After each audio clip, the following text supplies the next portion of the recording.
Assalamualaikum warahmatullahi wabarakatuh.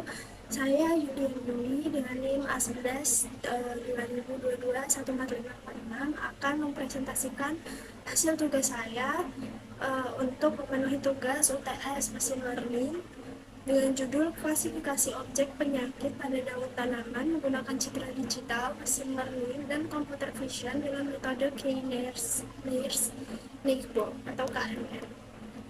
Di sini saya akan mulai dengan deskripsi bagaimana tugas ini akan dikembangkan sebuah sistem yang dapat mengidentifikasi dan mengklasifikasikan penyakit pada daun tanaman dengan memanfaatkan citra digital, teknologi mesin learning, dan computer vision. Model yang digunakan adalah KNN, yaitu model mesin learning sederhana yang mampu melakukan klasifikasi dan deteksi data citra. Sistem ini akan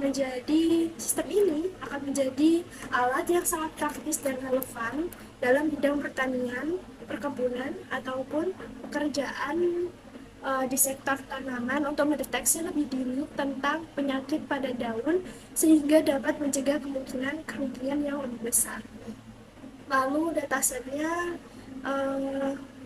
mencakup citra digital daun yang memiliki ciri fisik yang tidak sehat, di mana setiap data citra tersebut akan dikumpulkan dan dilabeli dengan kemungkinan penyakit yang menyerangnya. Dataset itu saya ambil menggunakan smartphone dan telah melalui tahap pre-processing sebelum dimasukkan dalam proses klasifikasi. Data akan dibedakan menurut ciri penyakit pada daun, lalu dibagi menjadi subset pelatihan dan pengujian dengan tujuan untuk melatih dan menguji model klasifikasi. Lalu ada bagian tugasnya ini yang saya lakukan adalah eksplorasi data. Data dikumpulkan dengan mengambil gambar-gambar daun yang tidak sehat secara fisiknya.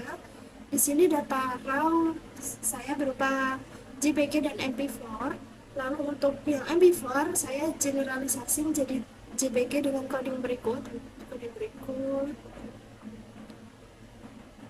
Nah, hasilnya akan seperti ini.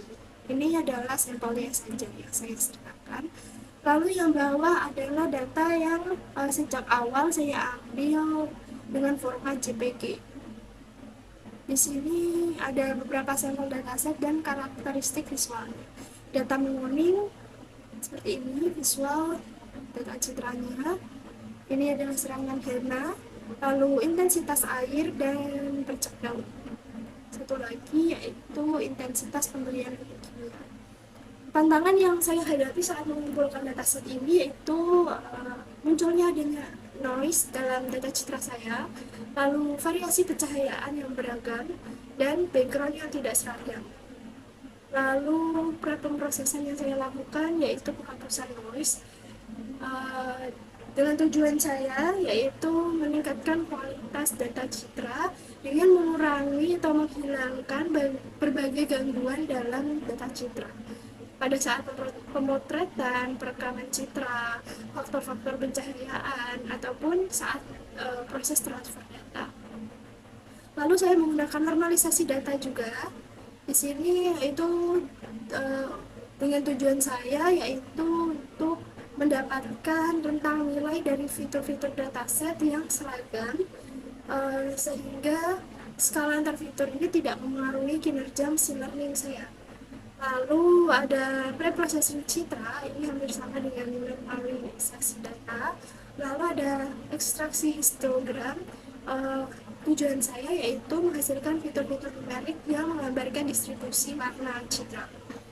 Lalu pengembangan model yang saya lakukan seperti di awal tadi yaitu menggunakan KNN. Berikut adalah seluruh kode yang saya gunakan seperti ini. Lalu ini dalam kode tersebut itu ada yang namanya image classifier. Dia berfungsi untuk mengenali objek dengan cara mengingat-ingat pola yang ada dalam objek tersebut. Seperti ini kodenya. Dan ada kode untuk menguji model.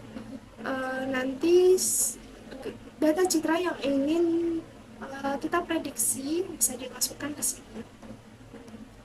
Lalu evaluasi performa. Evaluasi performa dari sistem yang saya buat adalah seperti ini, di mana precision dia berhubungan dengan seberapa tepat model dalam mengklasifikasikan sampel positif dari data citra. Lalu recall dia memiliki fungsi untuk mengukur seberapa banyak intens positif yang berhasil dikenali oleh model, dan F1 score berfungsi memberikan gambaran tentang kinerja model. Lalu ada akurasi. Di sini dia berfungsi mengukur persentase prediksi benar. Dari data di atas, saya mendapatkan kelas intensitas air memiliki precision paling tinggi, dan kelas daun menguning memiliki akar recall paling tinggi. Yang ini berarti seluruh data citra positif berhasil diidentifikasi. Lalu ada kelas intensitas air dan daun menguning yang memiliki skor F1 yang paling tinggi apabila disandingkan dengan kelas yang lain, menunjukkan bahwa kelas kedua ini memiliki nilai performa yang lebih seimbang dibandingkan dengan kelas lainnya, meskipun hanya terdapat selisih sedikit. Secara keseluruhan, akurasi dari dataset ini adalah 96%. Dengan nilai matriks tersebut dapat disimpulkan bahwa sistem mampu mengklasifikasikan data dengan tingkat akurasi yang cukup tinggi dilihat dari keseluruhan nilai. Lalu tahap uji coba. Di sini saya yang pertama uji coba gambar daun yang agak menguning, dan hasil prediksinya yaitu daun menguning. Lalu yang kedua saya menguji coba daun yang ada gigitan hama, dimakan hama seperti itu, dan hasilnya yaitu hama serangga. Hal itu menunjukkan bahwa prediksinya cukup benar ya. Tapi untuk data ketiga yang saya coba ini menunjukkan daun yang memiliki bagian yang kering gitu. Dan hasilnya di sini justru intensitas pupuk kimia. Hal ini menunjukkan bahwa kurang benar ya, kurang sesuai prediksinya. Untuk pertanyaan-pertanyaannya, yang pertama yaitu pengaruh ukuran dataset terhadap kinerja model klasifikasi. Di sini saya membagi dataset saya menjadi 3 subset. Yang pertama yaitu 33% dari dataset, yang kedua yaitu 66% dari dataset, dan yang ketiga adalah 99% dari dataset, dan menghasilkan evaluasi performa seperti ini. Nah, dari situ ukuran dataset, banyaknya dataset itu berpengaruh terhadap kinerja model klasifikasi, di mana bisa saja saat banyak datasetnya maka akan lebih banyak data pelatihan yang dimiliki sehingga dapat meningkatkan kinerja model dengan mengeneralisasi pola-pola data. Namun hal itu tidak selamanya begitu, karena bisa juga semakin banyak dataset yang ada, dia malah menyebabkan overfitting pada model, yaitu di mana model menjadi terlalu spesifik untuk mengenali sebuah data baru. Nah, dari percobaan yang saya lakukan di atas menunjukkan bahwa evaluasi performa tidak stabil ya, padahal angka dataset yang saya bagi itu angkanya stabil atau bertambah banyak terus gitu. Tapi justru evaluasi performanya tidak stabil. Beberapa kemungkinan yang saya analisis, yang pertama yaitu karena subsetnya terlalu sedikit, menjadikan tidak ada skala, kurang besarnya skala di antara yang saya lakukan itu, yang saya coba. Lalu yang kedua yaitu karena dataset saya kurang beragam, sehingga menyebabkan percobaannya akurasinya tidak stabil. Lalu untuk pertanyaan yang kedua yaitu tantangan yang saya hadapi. Jadi tantangan yang saya hadapi dalam mengklasifikasikan objek yaitu terdapat banyak sekali hal rancu, di mana dalam satu daun bisa memiliki beberapa ciri dataset. Contohnya dalam satu daun jambu memiliki permasalahan penyakit karena intensitas pemberian pupuk yang berlebihan. Namun, di sisi lain, daun juga cenderung berwarna kuning. Ini saat dicoba, prediksinya daun menguning. Padahal ini termasuk intensitas pupuk yang berlebihan atau kesalahan pada intensitas pupuk. Tapi juga memiliki bagian yang menguning. Nah, hal ini adalah tantangan yang saya hadapi untuk sistem ini. Dan yang lainnya yaitu seperti background daun yang beragam dan banyak menjadikan model jadi susah mendeteksi di mana fokus utamanya.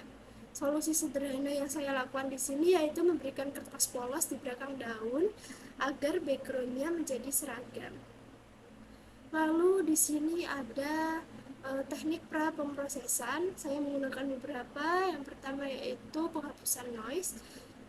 Lalu ada normalisasi data dan ekstraksi histogram. Di sini ada data raw saya dengan spesifikasi seperti ini. Dan ini perubahan spesifikasi setelah dilakukan tahap pra pemrosesan. Seperti ini. Data menjadi lebih seragam. Lalu pertanyaan selanjutnya yaitu apa kelas yang sulit untuk diklasifikasikan? Jadi menurut saya kelas yang sulit yaitu intensitas pupuk dan serangan hama karena cirinya tuh hampir sama. Seperti ini, intensitas pupuk dan serangan hama. Dia hampir memiliki kayak bagian yang tidak rata seperti itu. Selain itu juga warnanya jadi cenderung lebih kuning, sehingga di sini harusnya mereka juga masuk ke kelas daun menguning. Nah, bagaimana kinerja model jika saya memiliki sumber daya dan waktu tambahan? Di sini saya akan melakukan perbaikan tentunya terhadap data citra saya karena saya sadar bahwa data citra saya masih memiliki banyak kekurangan. Saya akan mengambil dan memilih gambar yang lebih baik agar mudah diidentifikasi, lalu menambah jumlahnya agar polanya lebih beragam, dan meneruskan proyek ini hingga akhir. Saya Yulian Dwi, terima kasih.